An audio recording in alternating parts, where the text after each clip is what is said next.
Welcome back to Relationships at Work, your guide to building workplace connections and avoiding leadership blind spots. I'm Russell Lolliker, your host.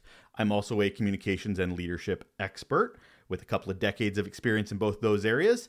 And I also bring with me, just like you, carry-on luggage and a couple of suitcases of curiosity on how we can make the workplace a better place. If you're a leader trying to understand and improve your impact on work culture and the employee experience, you have found yourself in the right place. This is a mini episode because it's Thursday, and that's when the mini episodes come out. They're just a valuable bit of information to set you up for the week ahead. This is an insightful one. This is because this is episode 201.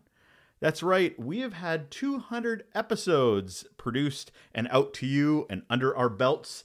And wow, I'm still getting over the guest-filled episode we released on Tuesday. Love every single one of those guests to come back, and a few listeners too, to come and share their personal leadership journey stories, how Relationships at Work has really helped them. Sometimes the podcast, sometimes it's their own relationships they have in the workplace. So for this mini episode, I thought it would be great if maybe I shared some of the insights that I've gleaned over, my career, but also from almost 3 years of doing this show, of sharing my insights, but also testing them against global leaders, hearing from them, their insights, fill in my brain, fill in your brain. But for this one, that's right. It's going to be all about the insights of the road we've traveled of 200 episodes. So let's get right into it. So we've achieved our milestone. This week, we hit the 200 mark of the podcast. It's just been a hell of a ride. It's been so much fun. Thank you so much for your support of the show, whether it's through the newsletter or it's listening to the podcast or watching the videos on YouTube. I can't tell you how much it's appreciated. I've also started doing some mini video episodes on TikTok and YouTube Shorts, and we're everywhere. So if you're a fan of the show or you're looking for more information on how to be a better leader, we're everywhere. We're everywhere.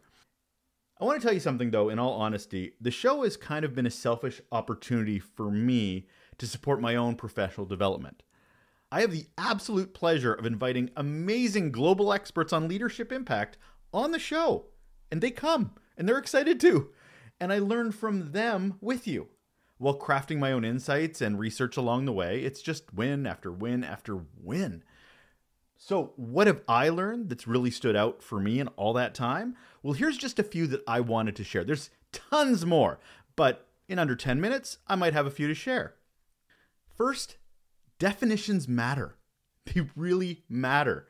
Organizations use words all the time, words like diversity, leadership, teamwork, but they very rarely ever define them. They're on posters, they're on websites, but what do they mean? We might have our own preconceived notions of those definitions, but we need the organizations to define them for us.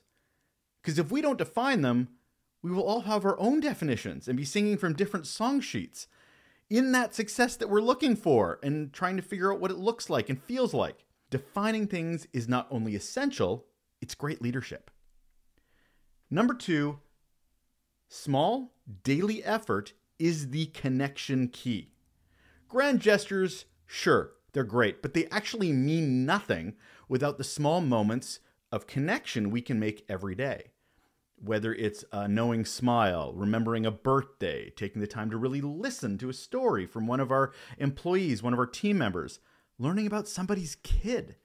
These moments are the ones that build trust far more than those once-a-year workshops or our one-way talking at you town halls.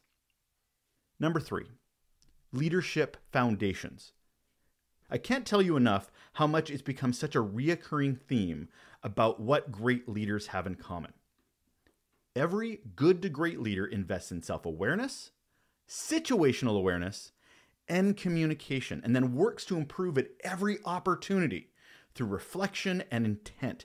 Every good to great leader gets this. Without an organization recognizing and rewarding these foundational things, leadership will and is going to fail. Number 4, there's 5, by the way, I didn't tell you off the top. Number 4, the missing middle needs leadership. They need us. When I hear leaders only talking about their rock stars and their high performers, or they're dealing, air quotes, dealing with their problem staff, it scares me. It scares me because there's this middle 60% of employees that are just not getting guidance, support, direction, opportunities. There are those that might not be getting the training that they need because they aren't extroverts, or they don't model this idealized version that leaders might have in their heads.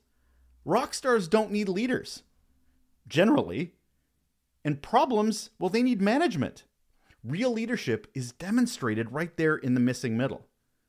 And last but not least, certainly not least, leadership impact is life-changing for people. When I ask any guest at the beginning of every episode what is their best or worst employee experience, it's almost always from decades ago. Almost always. And if it's good, it's been inspirational and it modeled their journey. If it's bad, it's traumatic. It's actual trauma that they kept with them for 20, 30, 40 years. Leadership's impact isn't just an exchange between two people or a leader and a team or a CEO and an organization. It's life-altering interactions. And we need to understand that in every moment of every day if we want to be great leaders.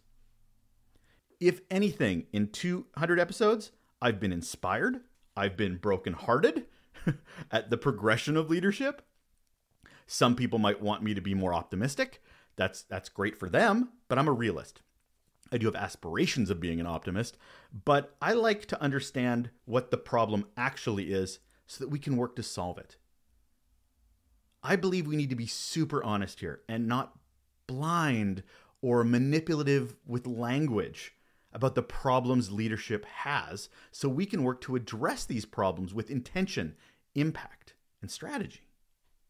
In 200 episodes, if anything I've learned about the impact of leadership and our relationships at work, it's that adding humanity will really improve the employee experience in our workplace culture. I actually have a post-it at the bottom of my screen that anytime I have an interaction with somebody, it just says, be kind. That's it. Just be kind. In any interaction, it could be a positive one, it could be a negative one, it could just be a bland one, really. But there's always an opportunity to add humanity there.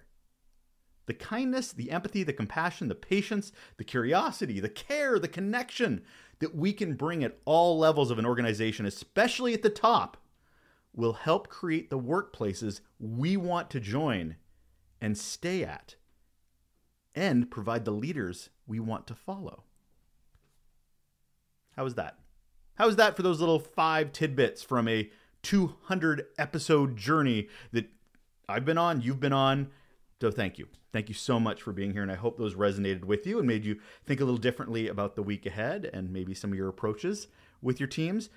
We forget these things sometimes, so it's really important to remind ourselves. We can be great leaders. We can be phenomenal leaders, but we're not perfect. So it's always good to have these reminders all the time, every day, just to set us on course, just to have those guardrails to keep us on track. So thank you once again for being on this ride with me. 201 episodes now for Relationships at Work, your guide to building workplace connections and avoiding leadership blind spots. I am ever grateful. Russell Lolliker, that's who I am. Thank you so much for joining me, and I look forward so much to talking with you again. Take care.